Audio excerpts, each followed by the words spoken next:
Bismillahirrahmanirrahim. Alhamdulillahi rabbil alamin. Wassalatu wassalamu ala asyrafil anbiya'i wal mursalin, Sayyidina wa maulana Muhammadin wa ala alihi wa sahbihi ajma'in. Amma ba'du. Saudara-saudara kaum muslimin rahimakumullah. Sebagaimana kita maklum bahwa ilmu pengetahuan dan teknologi telah mengantarkan masyarakat manusia memasuki era globalisasi. Hidup nampak jadi lebih mudah. Ruang dan waktu sudah bukan lagi masalah. Hujan sudah bisa dibikin.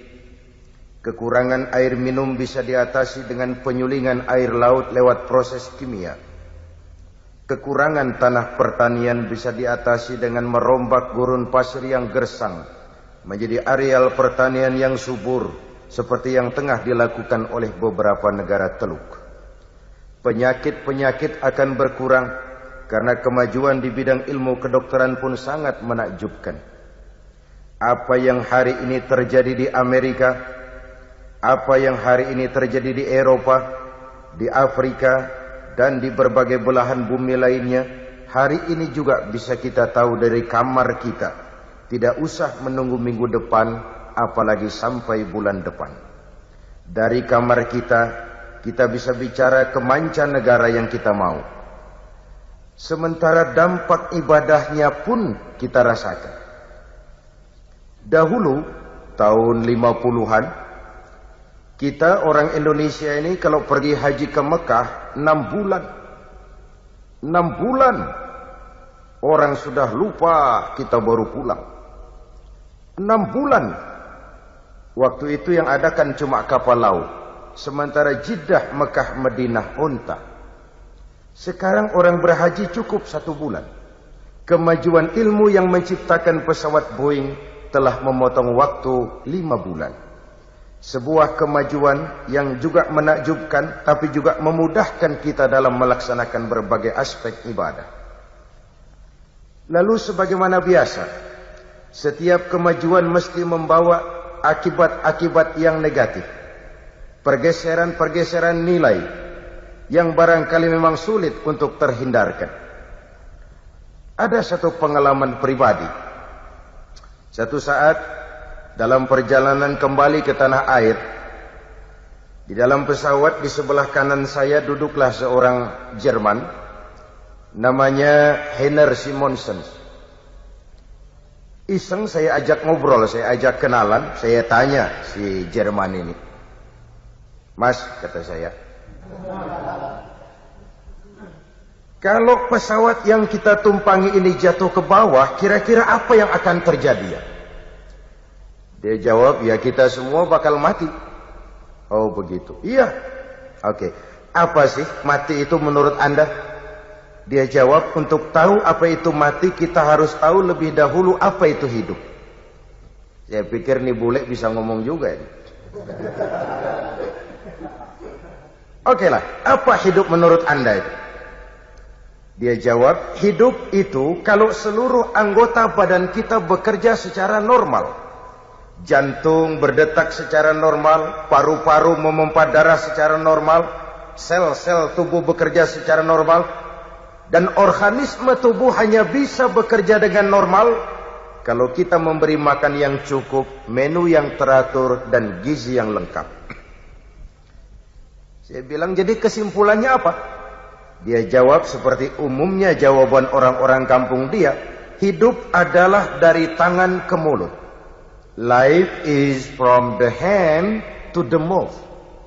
Jadi masalah hidup tidak lebih masalah isi perut. Orang pergi pagi, pulang sore, keras peras keringat, banting tulang, perut yang dibelain. Saya senyum, saya bilang, "You are wrong.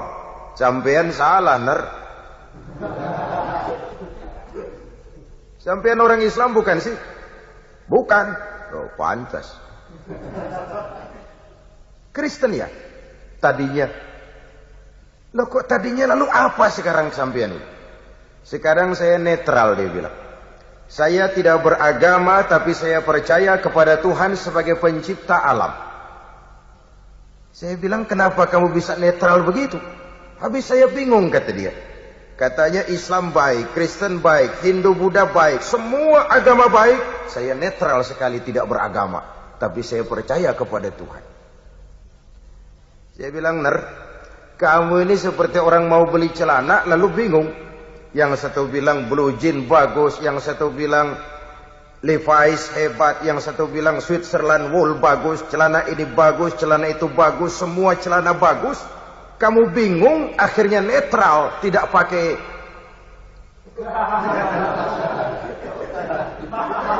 Itu pun salah. Nah, menjelang landing di Cengkareng, saya teringat bahwa dua pola pemikiran Henner ini kan sudah mulai menggejala di lingkungan masyarakat bangsa kita. Dan inilah efek sampingan dari era globalisasi, dari modernisasi, dari industrialisasi. Pertama, munculnya manusia-manusia akustik yang seolah-olah Tuhan yes, agama no. Sama Tuhan percaya tapi tidak beragama. Yang kedua, gaya hidup materialis. Ia hanya percaya kepada apa yang ada di depan hidungnya. Tidak ada urusan di belakang itu. Gaya hidup materialis. Dan yang ketiga, gaya hidup individualis. Persetan dengan orang lain. Yang penting saya senang.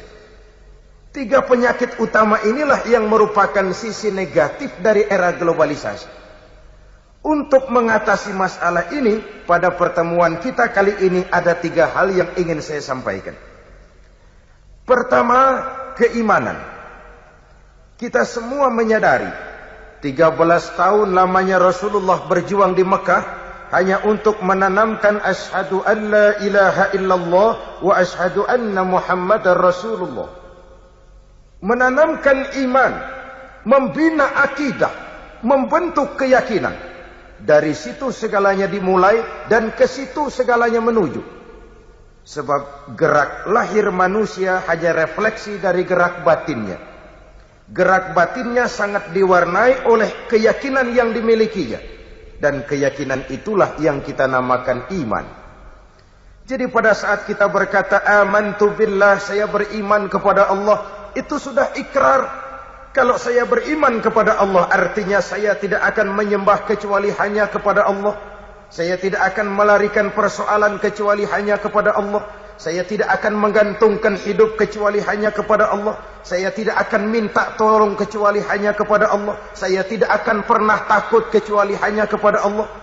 Meresap ke dalam jiwa, membentuk kepribadian dan mewarnai seluruh gerak kehidupan. Dari sini segalanya dimulai dan ke situ segalanya akan menuju. Karena itu di era globalisasi ini biarkan saja zaman berubah, tapi akidah jangan sampai goyah. Silahkan masa berganti, tapi keyakinan jangan sampai mati. Ini intan paling mahal dan ini mutiara paling berharga. Dia harus jadi kondisi dasar dari apapun yang kita lakukan. Dia harus jadi kondisi dasar dari profesi apapun yang kita pegang.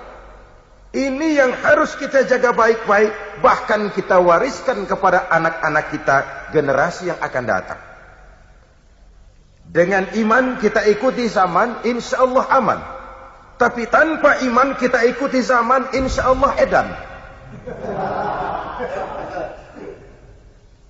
Bahkan sejak dini iman itu harus diwariskan kepada anak-anak kita. Pantas. Dalam Islam ada ajaran, seorang suami kalau mau bergaul dengan istrinya harus baca doa. Betul apa tidak? Anak-anak gak usah jawab, ini urusan orang tua ini. Dulu saya tanya-tanya itu, kenapa harus baca doa dulu sih? Kan suasana begitu sangat sibuk toh. Lagi pula istri sudah istri sendiri, disahkan di depan Tuan Pengulu, didoakan lagi. Kenapa harus baca doa lagi? Sikat aja udah, kenapa sih?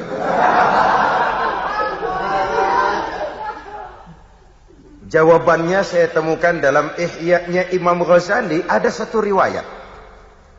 Iblis yang tugasnya menggoda orang kafir, bodohnya besar, gede. Yang menggoda orang Islam ini iblis kurus, krempeng, kayak morfinis. Tenggeng, kok jalan. Satu saat ini dua iblis ketemu di jalan, ngobrol, namanya satu profesi, sama-sama iblis. Yang gemuk tanya sama yang kurus, badan kamu kok kurus sekali? Kata iblis yang kurus, bagaimana saya nggak kurus? Saya ditugaskan menggoda orang Islam. Orang Islam itu kalau dia mau minum, dia baca bismillah. Bismillah, racun. Saya nggak bisa ikut minum. Dia mau makan, bismillah, racun lagi. Nggak bisa saya ikut makan, diracuni bismillah. Dia mau tidur, dia tarik selimut, dia baca Allahumma bismika Allahumma ahya wa amut, racun lagi. Saya nggak bisa ngikut tidur di selimut, terpaksa tidur di emper keanginan. Nanti dia mau bergaul dengan istrinya, dia baca Allahumma jannibna syaiton wa jannibis syaiton fima razaqtana, racun lagi. Saya nggak bisa ikut bantuin. Cuma ngelihat dari jauh, bagaimana nggak makan hati. Kata iblis yang badannya gemuk, waduh, untung benar saya menggoda orang kafir yang nggak baca apa-apa. Dia minum, saya ikut minum. Dia makan, saya ikut makan. Kenapa? Nggak baca apa-apa. Dia tidur di selimut empuk, saya masuk ke dalamnya. Kok bisa? Nggak baca apa-apa. Dia bergaul sama istrinya, dikit-dikit saya bantuin. Nggak baca apa-apa. Nah ini kalau sudah produksi awalnya jadi bantu iblis, jangan heran anak sangar susah diurusin. Artinya apa ini? Sejak produksi awal, cikal bakal manusia muslim itu sudah dibentengi oleh nilai-nilai agama. Sudah diberikan frame, diwarnai dengan nilai-nilai yang religius. Contoh lain, bayi-bayi muslim begitu lahir ke alam dunia disambut dengan azan.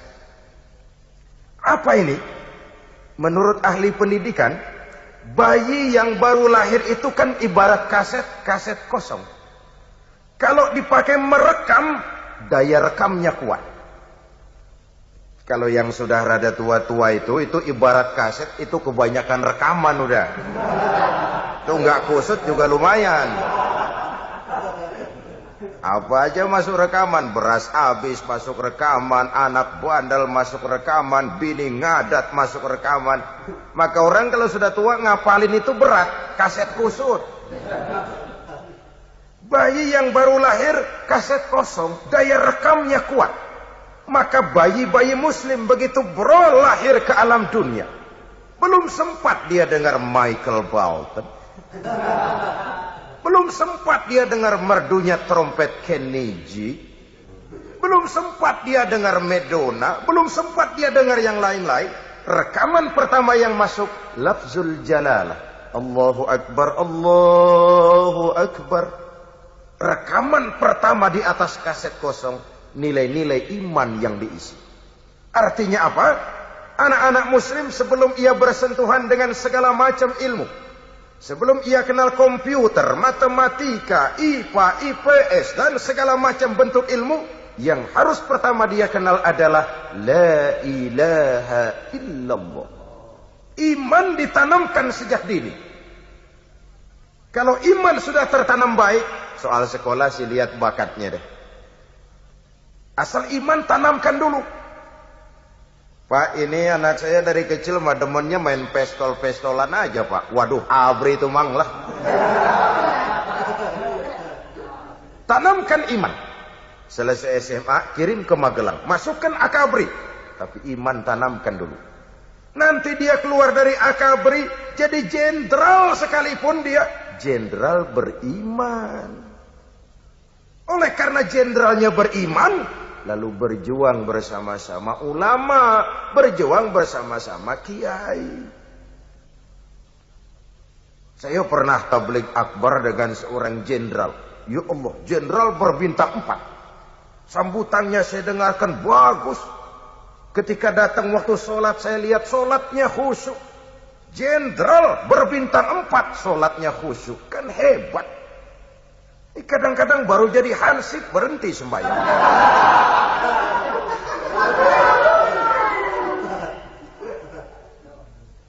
Aduh Pak, anak saya mah dari kecil temennya main obeng, mulu obeng.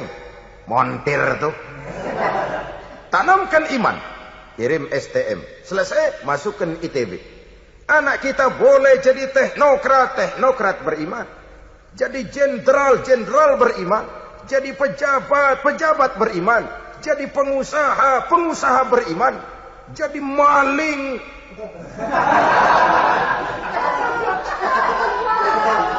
Nggak ada, mana ada maling beriman. Kalau iman kondisi dasarnya, insya Allah aman. Oleh sebab itu menghadapi era globalisasi, menghadapi modernisasi, iman harus kita mantapkan. Aplikasi sosialnya kelihatan sekali. Contoh, sekarang ini kan SD SB sudah meninggal dunia. Alhamdulillah. Yang langganan pasti innalillahi. Nah, saya tanya, apa setelah SD SB ditutup lalu tidak ada perjudian? Jawabannya banyak. Kenapa? Karena soal judi bukan sekedar soal SD SB, itu soal mental. Kalau mental, iman. Biar SD SB 17 kali tutup. Kalau mental penjudi, apaan juga bisa dijudiin. Mobil lewat dijudiin, motor lewat ditaruhin. Sepeda motor, sepak bola jadi taruhan. Mental. Sementara pada sisi lain kita lihat, orang itu kalau nggak benar mendingan goblok daripada pinter.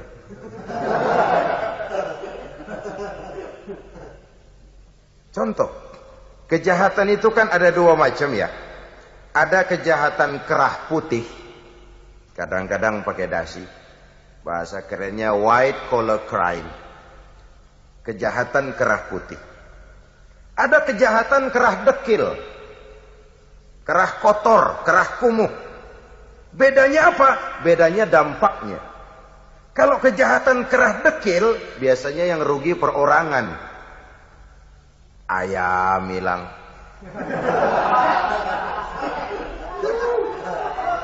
Jemuran ditilep. Sandal di masjid out. Itu kejahatan kerah dekil tuh. Yang rugi perorangan. Tapi kejahatan kerah putih kadang-kadang pakai dasi. Bukan cuma perorangan yang rugi, negara dibobol. Dampak kejahatannya jauh lebih luas daripada kejahatan kerah dekil. Makanya orang kalau kagak benar mendingan goblok daripada pintar. Kejahatan orang pintar itu jauh lebih bahaya daripada kejahatannya orang bodoh. Itulah sebabnya harus dilandasi dengan semangat keimanan. Intan paling mahal, mutiara paling berharga, tidak lain adalah iman. Dari situ segalanya dimulai dan ke situ segalanya akan menuju. Biarkan zaman berubah, asal akidah jangan goyah. Silahkan masa berganti, asal keyakinan jangan sampai mati. Saudara-saudara kaum muslimin rahimakumullah. Allah Subhanahu wa taala dalam surah Al-A'raf ayat 7 menjelaskan, "Walau anna ahlal qura amanu wattaqau lafatahna 'alaihim barakatin minas sama'i wal ard." Kalau saja penduduk negeri ini mau beriman dan bertakwa kepada Allah, tidak kepalang tanggung, Allah bukakan keberkahan dari langit, Allah bukakan keberkahan di permukaan bumi. Kalau saja mereka beriman, kalau saja mereka bertakwa, iman yang kemudian dibuktikan dengan takwa. Ini 2 hal yang tidak terpisahkan. Bukan sekadar percaya kepada Tuhan, tapi menolak konsep agama, bukan. Beriman yang kemudian dibuktikan dengan ketakwaan. Kalau ini mereka lakukan, la fatahna alaihim barakatim minas samai wal ard. Akan kami buka pintu keberkahan, baik dari langit maupun dari bumi. Akan terwujudlah satu masyarakat yang baldatun thayyibatun wa rabbun ghafur. Satu masyarakat yang adil, yang makmur, namun tetap di bawah naungan ridho dari Allah Subhanahu wa ta'ala. Konsepnya dua tadi, iman dan takwa. Takwa dan iman. Sebab kata Nabi, al-imanu uryanun. Iman itu telanjang. Walibasuhu taqwa wa samratuhul haya. Pakaian dari iman adalah takwa. Sementara itu buah daripada iman adalah rasa malu.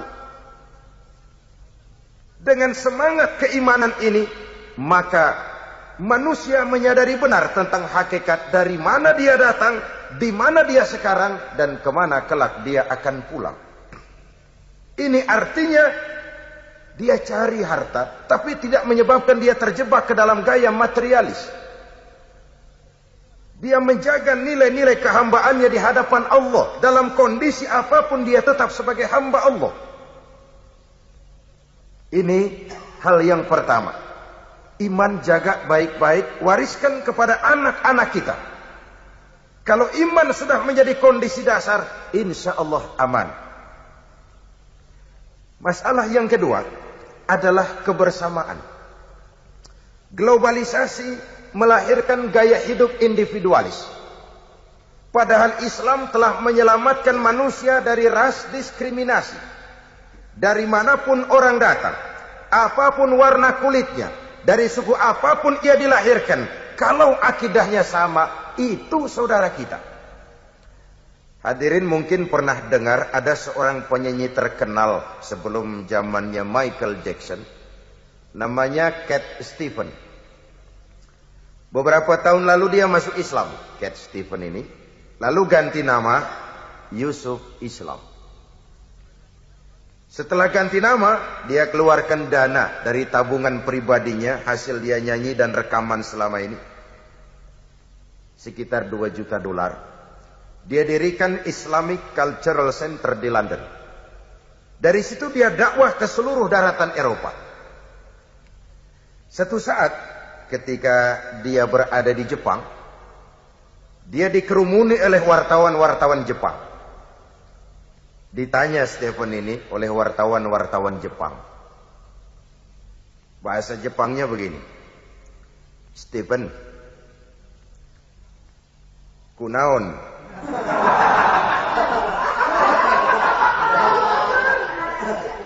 Ya sudahlah, gak usah pakai bahasa Jepang lah.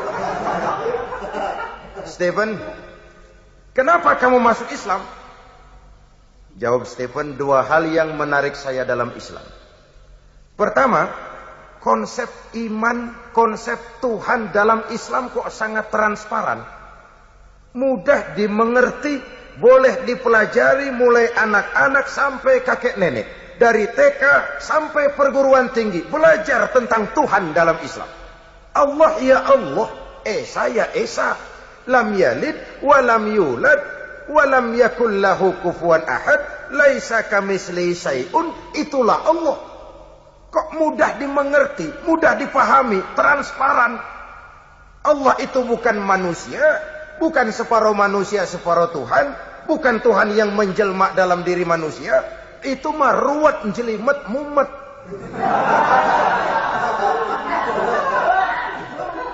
Ini konsep Islam tentang Tuhan kok sangat transparan, mudah dimengerti, dan itu menarik perhatian saya. Yang kedua, kata Stephen, kenapa saya masuk Islam? Persaudaraan dalam Islam luar biasa. Betapa manusia dibebaskan dari warna kulit, suku bangsa dan bahasa. Dalam Islam si kulit ireng dengan si kulit putih bisa duduk berdampingan. Dalam Islam semua manusia sama. 14 abad yang lalu, sebelum Amerika teriak-teriak dengan apa yang ia banggakan sebagai Declaration of Independence, Rasul sudah mencanangkan cikal bakal pemikiran demokrasi. Ketika beliau bersabda, "An-nasu kulluhum li Adam, wa Adam min turab, la fadla li arabiyyin ala ajamiyyin illa bitaqwa. Seluruh manusia berasal dari Nabi Adam. Nabi Adam diciptakan dari tanah. Tidak ada kelebihan Arab dengan yang bukan Arab kecuali takwanya. Ini artinya apa? Allah itu objektif, Islam itu demokrat. Biar keluar dari dubur ayam. Kalau memang telur, ambil. Biar keluar dari dubur bangsawan. Kalau kira-kira nggak enak, kabur. Jangan lihat bangsawannya, lihat yang keluarnya itu loh. Orang sekarang kan kadang-kadang lihat bangsawannya, ini dari dubur bangsawan, biarin dah, kuning-kuning dikit dah. Rusak. Amerika yang katanya kampiun demokrasi, membela hak-hak asasi manusia, masih ada restoran entah itu di New York, entah itu di San Francisco, yang dengan tegar mencantumkan hanya melayani kulit putih. Artinya apa? Kulit hitam minggir. Lah kok tegel-tegele? Kontra sekali. Nah, Islam ini menyelamatkan manusia dari ras diskriminasi. Era globalisasi sering membentuk gaya hidup yang individualis. Orang terangsang untuk hanya mementingkan dirinya sendiri saja. Yang penting gue senang, masa bodoh orang lain. Terbentuklah mafioso. Akhirnya hukum laut pindah ke darat. Apa hukum laut itu? Ya biasa. Paus makan tongkol, tongkol makan bandeng, bandeng makan seler, seler nyaplok teri. Terjadilah apa yang disebut gunung diuruk, sumur digali. Gunung sudah tinggi, diuruk. Sumur sudah dalam, digali lagi.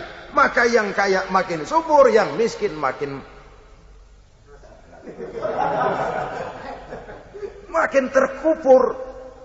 terpuruk ke bawah. Saudara-saudara kaum muslimin rahimakumullah. Oleh karena Islam telah menyelamatkan manusia dari ras diskriminasi. Oleh karena globalisasi sering melahirkan sikap individualistis, di mana kepedulian sosial, kepekaan sosial, sikap gotong royong, suka menolong yang memerlukan pertolongan sudah mulai tipis di tengah masyarakat kita. Perlu ditumbuh kembangkan, disadarkan kembali semangat kebersamaan ini. Saya adalah saudara dan saudara adalah saya. Ikatan akidah lebih kuat daripada ikatan darah.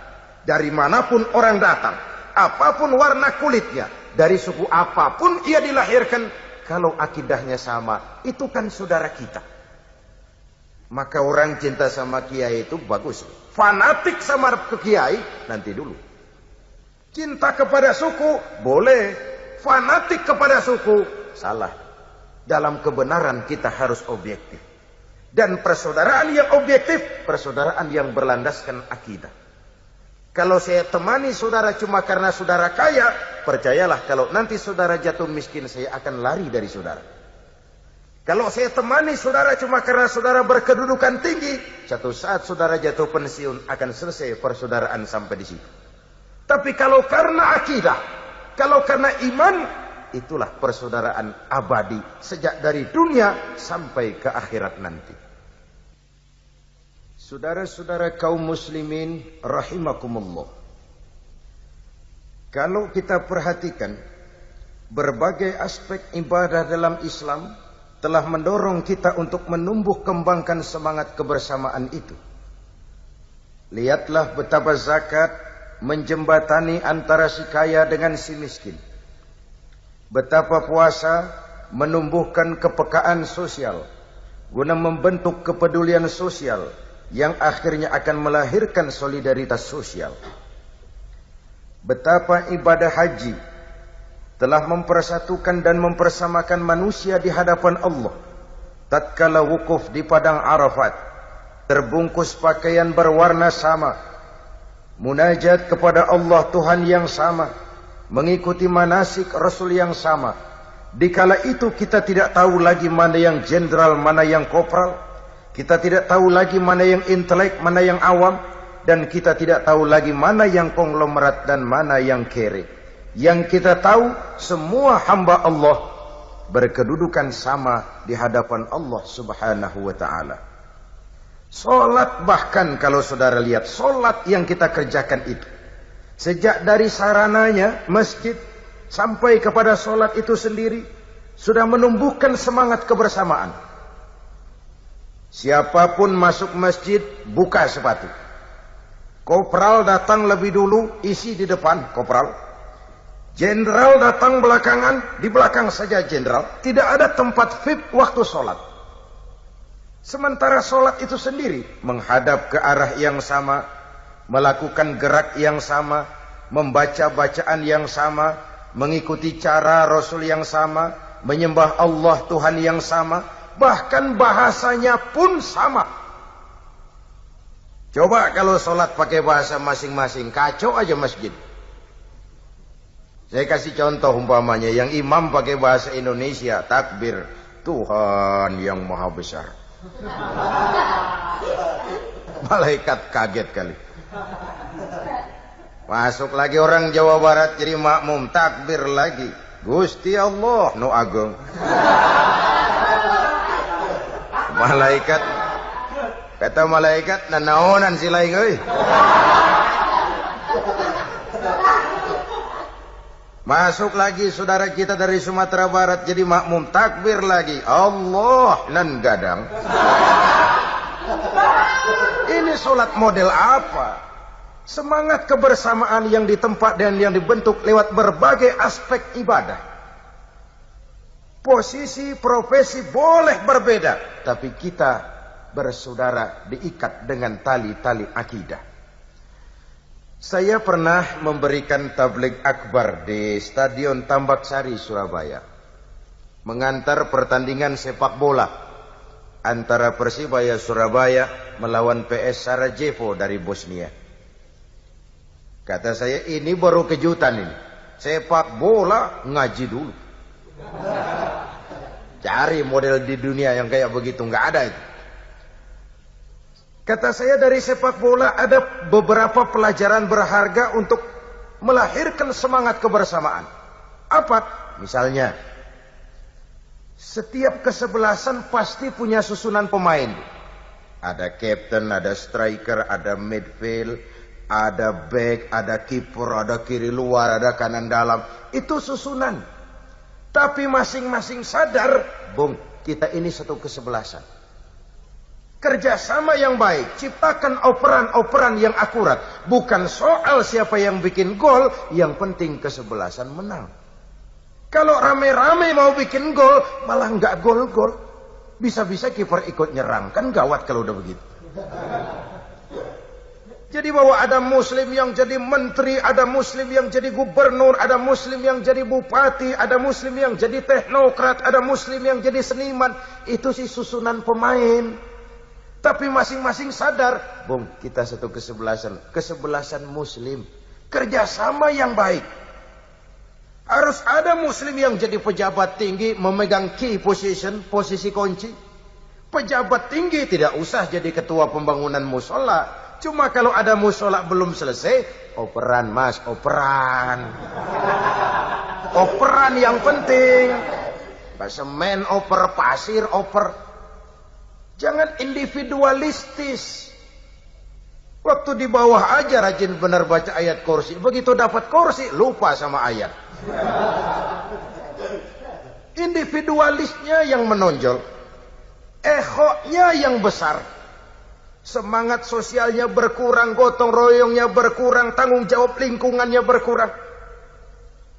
Artinya sebagai muslim kita boleh berbeda pendapat, tapi tidak boleh berpecah belah. Kaos boleh tidak sama, jaket boleh beraneka warna, tapi kalau muslim kita cari persamaannya, jangan memperbesar perbedaannya. Kita ini satu kesebelasan.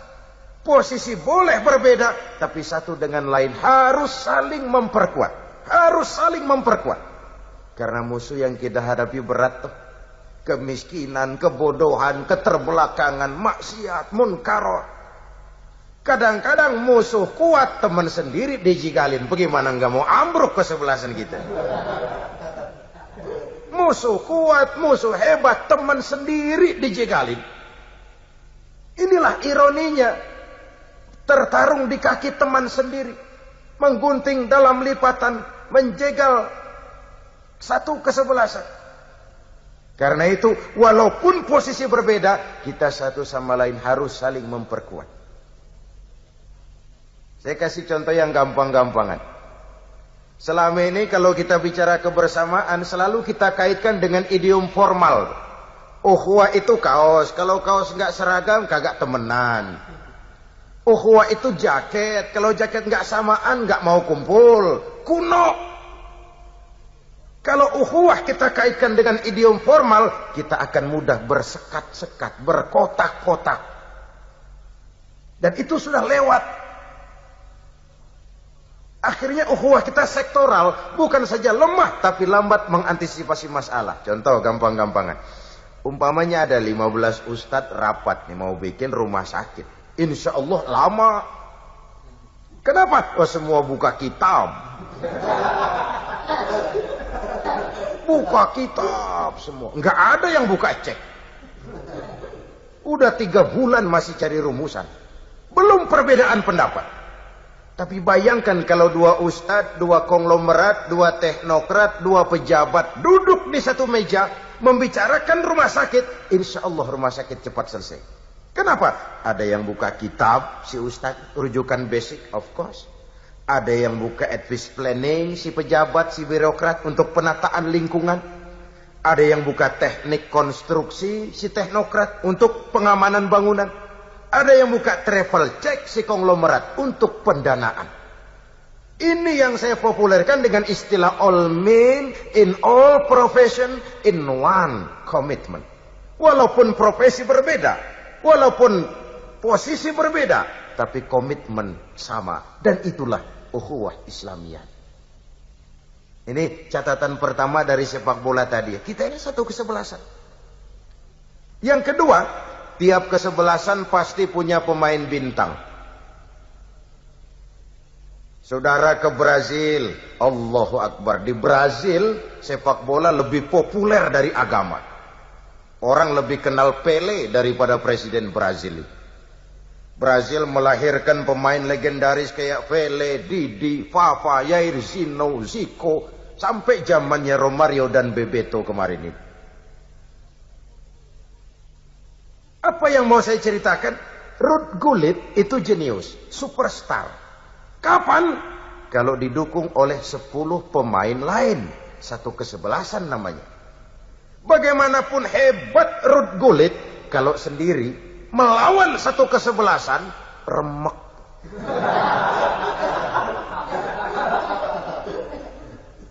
Ini era globalisasi. Dan kita bukan Superman yang sendiri mampu membalikan dunia. Betapa dan siapapun kita perlu orang lain. Bodoh manusia kalau tinggal di tengah masyarakat lalu tidak mau bermasyarakat. Hidup ini kan jadi enak gara-gara banyak orang. Janganlah di dunia, janganlah di Jakarta, di sorga. Nabi Adam waktu sendirian bengong melulu. Mondar mandir. Allah tegur, Dam, sepi ya Dam. Ya ini kalau pakai bahasa saya, kalau bahasa Qurannya ya nggak begitu. Kata Nabi Adam, iya sepi. Diciptakan Siti Hawa, baru tenang Nabi Adam. Hidup ini jadi nikmat kan karena ada orang lain. Saya bisa pidato begini, kenapa? Karena ada saudara-saudara yang mendengarkan. Saudara-saudara tenang menghadap ke sini. Kenapa? Karena ada yang didengarkan. Kita saling perlu. Tidak ada yang satu lebih penting dari yang lain. Bukan karena mentang-mentang penceramah lalu saya merasa lebih hebat, lebih besar, lebih yuk aing yuk. Setan. Betapapun hebat saya pidato di sini, 2 jam menggelegar, berkobar, membakar. Yang dengerin kagak ada. Hebat. Paling kata orang dari Jawa tuh Ustaz udah lama begitu itu.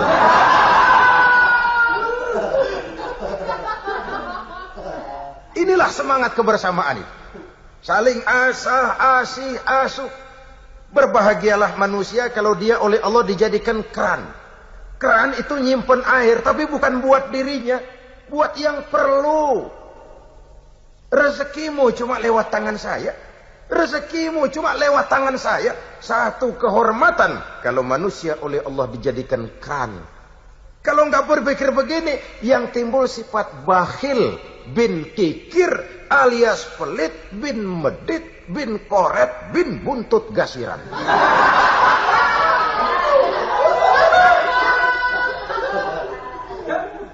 Padahal agama mengajarkan khairun nas anfa'uhum linnas. Manusia terbaik adalah yang paling bermanfaat buat manusia lainnya. Manusia yang paling baik adalah yang membawa guna bagi orang lainnya. Keberadaannya mempunyai arti. Dia ada, orang gembira. Dia pergi, orang bersedih. Dia tidak ada, orang cari. Lain kalau orang celaka. Dia pergi, orang kagak pikirin. Dia ada, orang susah. Ini ada biang kerok deh ini namanya. Semangat kebersamaan. Bahwa Ruud Gullit kah itu, Maradona kah itu, lalu Roberto Baggio kah itu, dia hanya jadi hebat karena ditunjang oleh 10 pemain lain.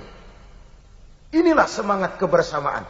Ini yang perlu kita tumbuh kembangkan. Kepedulian sosial, kepekaan sosial, sikap gotong royong, tanggung jawab terhadap lingkungan, suka menolong mereka yang memang memerlukan pertolongan. Dan itu yang kita lihat mulai menipis di lingkungan masyarakat kita. Oleh era globalisasi yang ditandai dengan semangat materialistis. Segalanya berorientasi kepada kepentingan benda. Padahal itu relatif. Jadi menghadapi era globalisasi, hal kedua ialah tumbuh kembangkan semangat kebersamaan. Kita hidup di Indonesia. Kultur Indonesia adalah kultur yang paternalistik.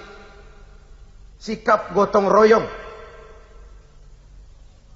Kalau ini bisa kita tumbuh kembangkan, kita akan selamat dari gaya hidup individualis.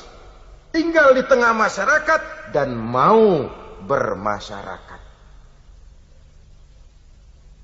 Saudara-saudara kaum muslimin rahimakumullah. Yang ketiga menghadapi era globalisasi adalah keseimbangan. Yang pertama tadi keimanan, yang kedua kebersamaan, dan yang ketiga keseimbangan. Globalisasi, modernisasi yang dilandas latar belakangi dengan ilmu yang eksat membuat makin eksat cara orang berpikir. Orientasi materi. Hidup dari tangan ke mulut. Masalah hidup tidak lebih masalah isi perut. Kambing juga begitu. Lihat kambing, kalau pikir perutnya udah anteng, udah hidup banget, dia udah nenep pikirannya. Besok bagaimana, minggu depan ada apa, bulan depan bagaimana, kambing gak pernah pikir. Pokoknya dia mah perut aja warang, beres sudah.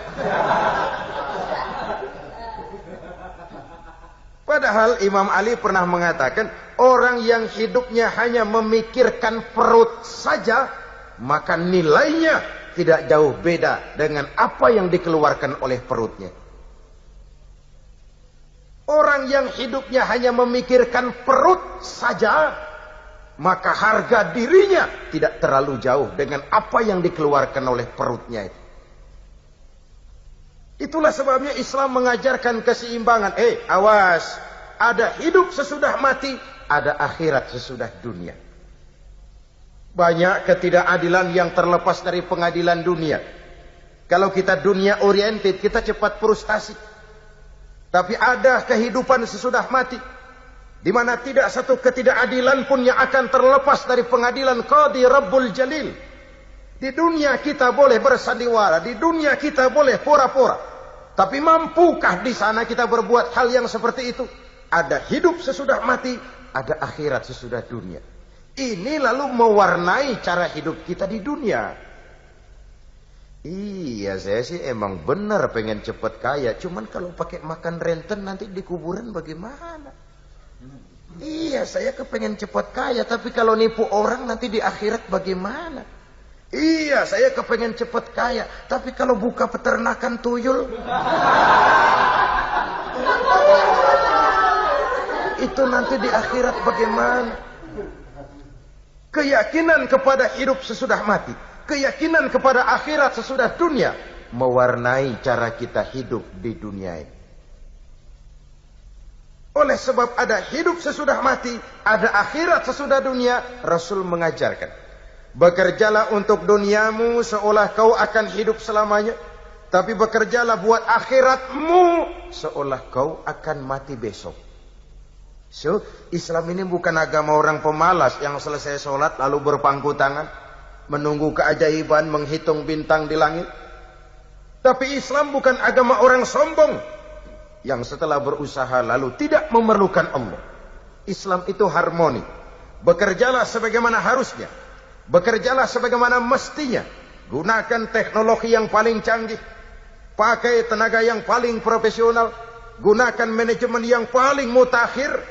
Tapi di belakang itu jangan lupa minta tolong kepada Allah. Kenapa? Kau hanya wajib berusaha, tapi tidak pernah wajib berhasil. Hasil itu hak prerogatifnya Allah. Lah yang berusaha saja tidak wajib berhasil, apalagi yang tidak berusaha. Saudara-saudara kaum muslimin rahimakumullah, dengan keseimbangan ini kita lalu punya sandaran vertikal. Dari situlah terbentuk keseimbangan. Keberhasilan tidak membuat kita lupa daratan, kegagalan tidak membuat kita putus asa. Selalu ada hikmah di balik musibah. Ada hikmah di balik musibah. Oleh karenanya, di dalam menjaga keseimbangan ini, kita perlu meningkatkan nilai-nilai ibadah kita kepada Allah Subhanahu wa ta'ala. Tahun ini saja, tahun 1994, kalau kita mau merenung, berulang kali Allah sudah tegur kita, berulang kali. Mula-mula ada gempa di Flores. Saudara barangkali ikuti beritanya. Pulau terbelah. Sebagian tenggelam bersama puluhan rumah. Puluhan orang meninggal. Bencana nasional. Rame-rame buka dompet. Tolong Flores. Flores belum selesai ditolong. Pindah ke Jawa Timur. Gunung Semeru batuk. Enggak meletus, batuk. Lahar dingin tumpah ke bawah, menimbun puluhan rumah. Puluhan orang meninggal mengenaskan tanpa sempat teriak. Kerugian materi 5 miliar rupiah. Bencana nasional. Rame-rame buka dompet. Tolong korban Semeru. Semeru belum lagi selesai ditolong, dia pindah ke Lampung. Liwa Kabupaten Lampung Barat digoncang gempa. Subhanallah. Tengah malam gempa datang tanpa permisi. Masjid hancur, madrasah rusak, rumah berantakan, ratusan orang meninggal. Kerugian harta sampai 55 miliar. Bencana nasional. Kerugian harta 55 miliar. Rame-rame buka dompet. Tolong Lampung. Lampung masih belum lagi selesai. Gelombang tsunami menghantam selatan Jawa. Banyuwangi diterjang gelombang pasang. Masya Allah, ombak 5-6 meter jalan-jalan ke kampung.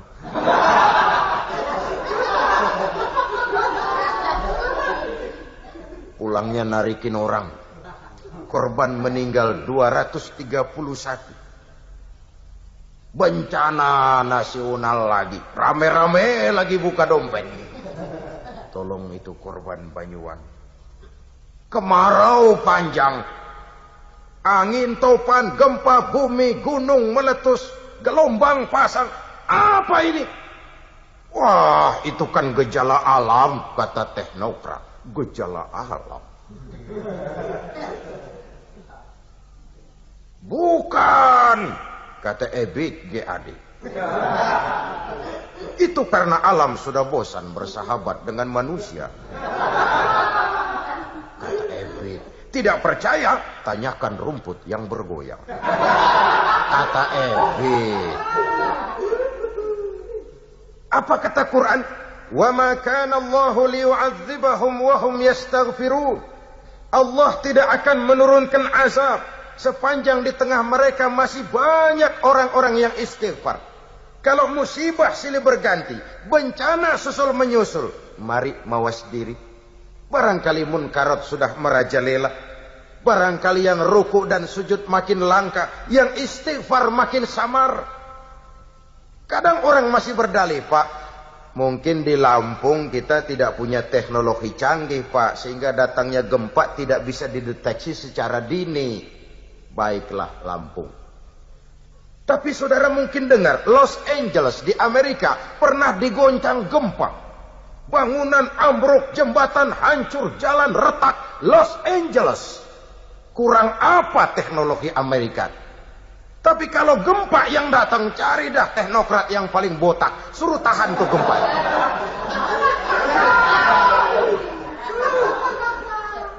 Di sini kita mestinya sadar akan kelemahan dan keterbatasan kita. Bahwa manusia hanya berusaha dan berusaha. Kepastian hak prerogatifnya Allah.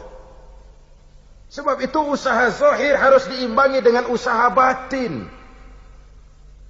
Ada satu hadis kursi Allah menyatakan, inni la ahammu bi'azabi ibadi.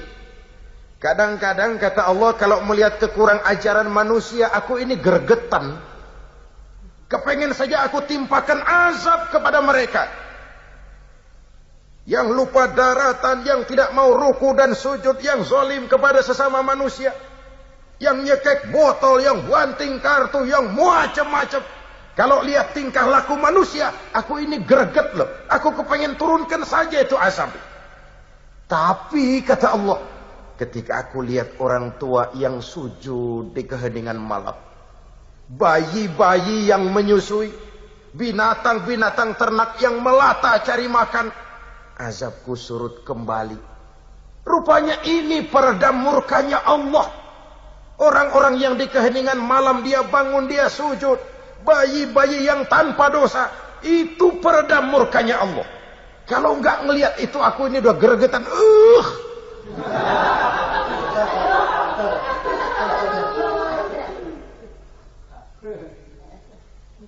Saudara-saudara kaum muslimin rahimakumullah. Perlu adanya keseimbangan. Ada hidup sesudah mati, ada akhirat sesudah dunia. Ini kita yang hadir semua di sini ini kan calon-calon jenazah. Calon lurah belum tentu jadi lurah. Calon bupati, waduh, saingan banyak, pasaran tinggi. Calon jenazah pasti. Malahan kalau nyontoh Rasulullah, jatah umur kita kan cuma berapa sih? 63. Rasulullah wafat umur 63. Kalau nyontoh beliau, jatah kita cuma 63. Maka yang saat ini udah 62 tahun 11 bulan. Hati-hati aja tuh, sebulan lagi tuh. Syukur-syukur sih dapat bonus, syukur-syukur. Pak, takut mati, Pak. Jangan hidup. Takut hidup, Pak. Mati aja. Lalu berani hidup, nggak boleh takut mati. Soalnya adalah kalau si gajah mati, dia masih tinggalkan gading. Kalau si harimau mati, dia masih tinggalkan belang. Kita kan kepengen jasad boleh hancur terkubur tanah, tapi nama akan dikenang 1000 tahun yang akan datang. Kalau datanglah ajal merenggut nyawa, jangankan adik kita, kakak kita, orang tua kita, istri kita, bahkan nyawa kita sendiri pun kalau yang empunya mau ambil, apa daya kita? Apa kekuatan kita? Nyawa ini cuma hak pakai, bukan hak milik mutlak, hak guna pakai. Satu saat akan diambil oleh yang punya, dan tidak satu kekuatan pun mampu menolak. Tidak satu kekuatan pun. Yang kaya aja mati, apalagi yang miskin. Yang berkuasa mati, yang rakyat mati. Dan mati itu misterius loh, kayak pohon buah kelapa. Kelapa terlalu tua, dia jatuh ke bawah. Yang muda jatuh ke bawah. Yang putik baru keluar, rontok juga ke bawah. Itulah ajal. Yang kebangetan tua mati, yang dewasa mati, yang muda mati, yang orok baru lahir jebrol, ya out.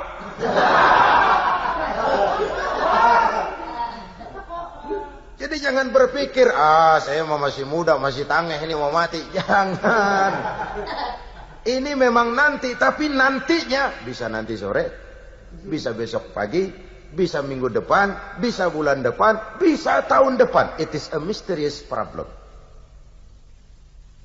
Urusan yang misterius. Saudara-saudara kaum muslimin rahimakumullah.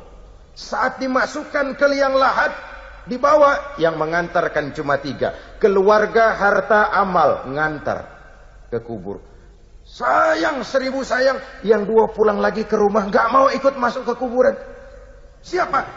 Keluarga, nggak ada yang mau ikut masuk. Istrinya yang katanya sayang bener sama dia, enggak tuh, enggak. Suaminya enggak, paman, bibi, om, tante, tidak seorang pun. Harta, harta lagi. Mobil cuma parkir di pelataran kubur. Jangan harta yang mahal, tikar ketinggalan masih dibawa pulang.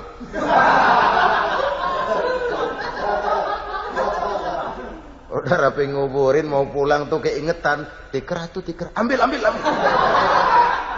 Masya Allah, tikar berapa duit tikar harganya? Masih dibawa pulang juga.